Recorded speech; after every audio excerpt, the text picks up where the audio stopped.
ದಿನದಿಂದ ದಿನಕ್ಕೆ ಭಾರಿ ಕುತೂಹಲ ಮೂಡಿಸುತ್ತಿರುವ ಬಿಗ್ ಬಾಸ್ ಸೀಸನ್ 11ರಲ್ಲಿ ಸ್ಪರ್ಧಿಗಳಿಗೆ ಬಿಗ್ ಬಾಸ್ ಹೊಸ ಟಾಸ್ಕ್ ನೀಡಿದ್ರು.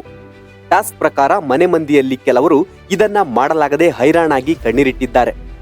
ಟಾಸ್ಕ್ನಲ್ಲಿ 2 ತಂಡಗಳಾಗಿ ವಿಂಗಡಣೆ ಮಾಡಲಾಗಿದ್ದು, ಮೊದಲಿಗೆ ಶಿಶಿರ್ ಹಾಗಲಕಾಯಿ ತಿನ್ನುವ ಚಾಲೆಂಜ್ ಅನ್ನ ಐಶ್ವರ್ಯಗೆ ನೀಡಿದ್ರು. ಐಶ್ವರ್ಯ ಹಾಗಲಕಾಯಿ ತಿನ್ನಲಾಗದೆ ಕಂಗಾಲಾದ್ರು. ಅದೇ ರೀತಿ ರಜತ್ ಎದುರಾಳಿ ಗುಂಪಿನ ಗೌತಮಿಗೆ ಹಸಿ ಮೆಣಸಿನಕಾಯಿ ತಿನ್ನುವ ಚಾಲೆಂಜ್ ಹಾಕಿದ್ರು. ಗೌತಮಿ ಈ ಚಾಲೆಂಜ್ ಸ್ವೀಕಾರ ಮಾಡಿ ಪಡಬಾರದ ಕಷ್ಟಪಟ್ಟು ಕಣ್ಣೀರಿಟ್ರು. ಆದ್ರೆ ಇದರ ನಡುವೆ ಶಿಶಿರ್ಗೆ ತ್ರಿವಿಕ್ರಮ್ ನೀಡಿದ ಚಾಲೆಂಜ್ ಮನೆಯಲ್ಲಿ ಗಲಾಟೆ ಶುರುವಾಗುವಂತೆ ಮಾಡ್ತು. ಶಿಶಿರ್ಗೆ ಆರೋಗ್ಯ ಸರಿಯಿಲ್ಲ, ಈ ಚಾಲೆಂಜ್ ಮಾಡೋಕೆ ಆಗಲ್ಲ ಅಂತ ಚೈತ್ರ ಕುಂದಾಪುರ ಧ್ವನಿ ಎತ್ತಿದ್ರು. ಮಾತಿಗೆ ಮಾತು ಬೆಳೆದು ಚೈತ್ರ ಕುಂದಾಪುರ ಅವರು ತ್ರಿವಿಕ್ರಮ್ಗೆ ಮುಚ್ಕೊಂಡಿರ್ಬೇಕು ಎಂಬ ಪದ ಪ್ರಯೋಗ ಮಾಡಿದ್ದು ಮನೆಯಲ್ಲಿ 2 ತಂಡಗಳ ಸದಸ್ಯರ ನಡುವೆ ಗದ್ದಲ ಶುರುವಾಗುವಂತೆ ಮಾಡ್ತು.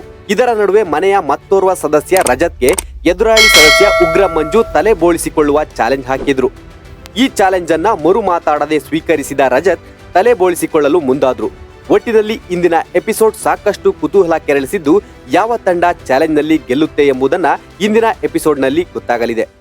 ಲೇಟೆಸ್ಟ್ ಹಾಗೂ ಇಂಟ್ರೆಸ್ಟಿಂಗ್ ಸುದ್ದಿಗಳಿಗಾಗಿ ಬಾಸ್ ಟಿವಿ ಕನ್ನಡ ಚಾನೆಲ್ನ ಸಬ್ಸ್ಕ್ರೈಬ್ ಮಾಡಿ. ಹಾಗೆಯೇ ಬೆಲ್ ಐಕಾನ್ ಪ್ರೆಸ್ ಮಾಡಿ. ಇದರ ಜೊತೆಗೆ ಫೇಸ್ಬುಕ್, ಇನ್ಸ್ಟಾಗ್ರಾಮ್, ಎಕ್ಸ್ ನಲ್ಲೂ ಮಿಸ್ ಮಾಡದೆ ಫಾಲೋ ಮಾಡಿ.